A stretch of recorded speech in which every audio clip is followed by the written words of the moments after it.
Hi everyone, this is Spoony here with Guillaume, one of the producers of Dead Space 2, and Lisa Foyles is here, and she is terrified of this game. I am very terrified. She does not want to. She wants to see this game, but at the same time, she's too scared. So I am hosting this with her. So there's no way I'm even gonna play this. I will just crap my pants. I'm not. All right. So Guillaume's gonna play us through this game and kind of take us through the first steps of it and explain what's new and exciting about Dead Space 2. So why don't you go ahead and get started, and we can have some fun here. Sure. So first of all, you're starting in the Church of Unitology, which is, you're going to start in the freezers of the Church of Unitology, which is the big building, the big church on the Sprawl. The Sprawl is the big space city around one of Saturn's moon, and the action, the game is going to take place all around that big space city. So this is one of the many environments, the many levels that you're going to find out in the finished game. It's a big, scary. It's a lot of freezer. For some reason, they're freezing dead bodies all over the place, and of course, those dead bodies become necromorphs. So it's a really dangerous place. So I've heard that there's been a real change in focus of sorts for Dead Space 2, in that they've actually given the main character a voice. They're letting him talk, and so that's really kind of a bigger emphasis on storytelling for this game, where you're no longer just a mute observer who's being told to go fix things and told to go repair the power coupling and all that stuff. Is that fair to say? Yeah, exactly. It's really something we wanted to focus on, is that Isaac has more of a personality. Players will be able to relate to him much more in the game, and at the same time he's much stronger. Now he's no more reacting to an outbreak he doesn't know anything about. He knows what he wants to do, he knows what to do, and he's going to do anything in his power to stop the necromorph outbreak. Right, and so I remember that Warren Ellis, the comic author Warren Ellis, was did he wrote the screenplay, or at least the script for the first game? Was he involved with the production of Dead Space 2 as well? I cannot tell you anything about that. So that's a question I cannot answer. Oh, okay, it's top secret. Okay, I can. All right. Okay. Weapons. Are there any new weapons from last game? There are new weapons. I'm going to show you the javelin gun, which is a really cool gun. So basically, this is a javelin gun. You can impale your enemies to the wall, which is really fun. Yeah. And not only can you impale them, but you can also electrocute them afterwards with the secondary fire. So you got that guy. Boom. Nice. And now, I'm not sure if he's dead, so I'm going to just electrocute him. There you go. Oh. And you also got the pair attacks now. The enemies can jump on you. They can really give you a lot of damage, and you're gonna really act really quick when that happens. So there's also another feature. If I telekinesis his body, I'm gonna take his fang, and now I can shoot that back to his at one of his friends. So I'm gonna show you that. Oh, there's a puker. Whoa, I missed him. So I'm gonna take another one, not this one. Alright, so aim at him and shoot it back. So this is really cool, because you can impale people with their own limbs, but it also saves you ammo. Yeah, that was one of the big things about Dead Space, was I remember running out of ammo a lot, or not running out of ammo, but you were always very conscious that you had a limited supply, so you really had to be very sure about where you were shooting, and what kind of ammo you're using on what, because the weapons were very specific in some cases on what would affect what, right? Yeah, very specific. I mean, it's part of the scary element. You always got to watch your ammo. You're not sure which weapon to use. So it's coming back in the second one.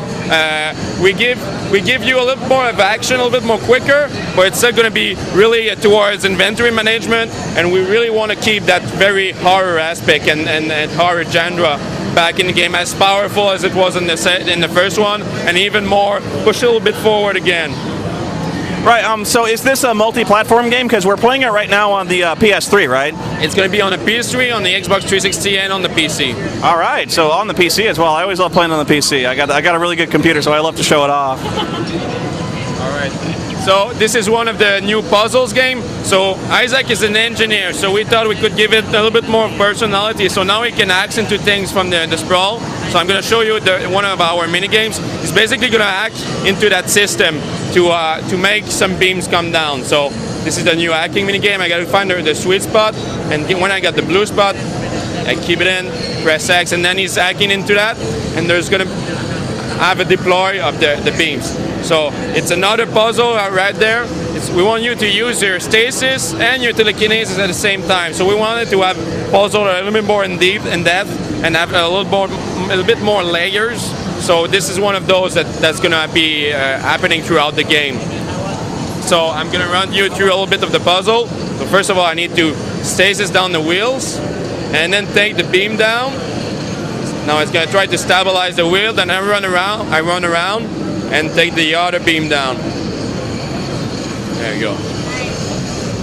See, that's kind of interesting that you guys are really trying to do as much as you can with the puzzles and the stasis powers and stuff like that. And also, it kind of makes you feel like you're actually using this character, because as I recall, this character is an engineer. He was like the chief engineer on the ship he was on. So it kind of feels like you're using this character's main skills. He's doing what he's meant to do, also in the context of this game. Exactly. So we want to stay really true to the franchise, but have a little more depth, and also have an Isaac that's a little bit more different. He's more in control, he's more in power, and he has more talent to really stop the necromorph outbreak. So now I deactivated the gravity, and you're going to see another new feature that we put into the game. So you can remember in the first game was the zero gravity mode was basically flying from one wall to another. Right. Now it's 360 complete controls. You can fly anywhere you want, you can sprint, so it allows for not only more freedom for the player, but also more gameplay elements that we can play with and make you live a different experience. So that comes from an upgrade in the suit, right? Yeah. Are there more upgrades for the suit? Like, does he have a just brand new setup here? There'll be more upgrades for the studio. I mean, you can change suit throughout the game. You'll have access to more different suits. So there's going to be more upgrades, more different suits, more variety in the suits you can use throughout the game. Yeah. So this is the blade, very dangerous. So again, I'm going to use my stasis, slow it down, then sprint past the blade so I don't get cut in half. Yeah. That's cool. He's got rocket boots. I'm loving this, because that was actually... I really like the design decisions for Dead Space when, it really used every aspect of the fact that you were in space. You were this engineer, you'd go inside, you'd go outside, and when you went outside into the vacuum of space, the sound, the feel of it was very different. You moved much more differently. It was much more methodical. And, things like that, blood and gore would be kind of floating around and stuff like that. It just kind of felt like they really got it. And with this game, I'm really impressed because you kind of recognized, or at least to me, you've recognized what this game did really well in terms of atmosphere. And you're trying to amp that up and trying to diminish, maybe the weaker parts of the game, like the mute protagonist. You found out what might have been wrong, and you're putting together what really worked. And so I think that works really well. Yeah, it's a really tricky balance because we have a big fan base. We want to stay true to the franchise. We want to stay true to Dead Space 1, but we wanted to make it a little bit deeper, a little bit more different, to have that really action-intensive gameplay, but while really respecting the horror and the horror aspect. And one of the things we have, I can show you, is like, as I said, we have a Nero Isaac with more personality, and you'll be able to see his face in that sequence, and that's really part of having that hero more present, more believable, and having players that can relate to him in a more deeper way, an emotional way. Now, I remember being really impressed also with the fact that Dead Space had a lot of downloadable content. And I understand the game's not out yet and maybe a little early to comment on it, but Ken, what kind of downloadable content might we be able to expect from this game in the future? I really cannot say anything about that, I'm sorry. I know, I had to try though, Hey, we see his face too. Exactly. How about that? Well, I mean, Good looking guy. yeah, we saw it at the end of the game, so it's not like it's a big secret. So I guess my last question for you is, when can we expect to see Dead Space 2 in store shelves? Dead Space 2 is coming on January 25th, 2011 on Xbox 360, PS3, and PC. All right, Lisa, any more questions for Guillaume here? Is this game scary? I think I already know. That's okay. Yeah, it's really scary. It really is. It's really scary. Yeah. We took it another notch higher. I will not play by myself. Maybe I'll play with you. Oh, well, that's actually, I would almost like to charge tickets to see Lisa try to play this game, just so we can see, we might place an over-under bet on how long it is before she has to change her pants. I would really like to see her play. We were just talking about Eternal Darkness, a really old game a while back. But anyway, that's Dead Space 2. Thank you, Guillaume, very much, sir, for showing us this game. Until next time, we're out.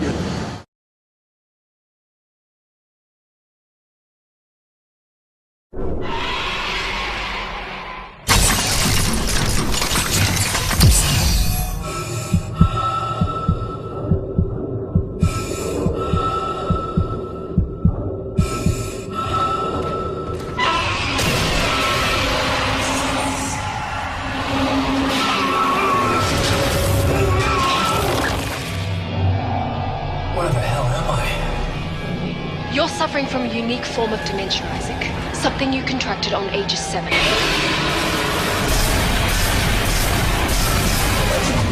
Oh, remembers. Everything after age 7 is all gone.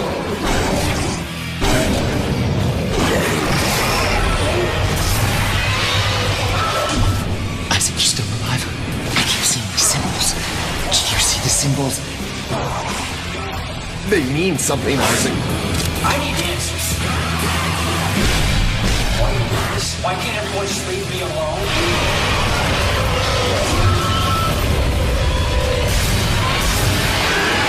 Your dementia will kill you, but if you can get here, I can treat you. Why should I trust you? Because I'm not the one shooting at you.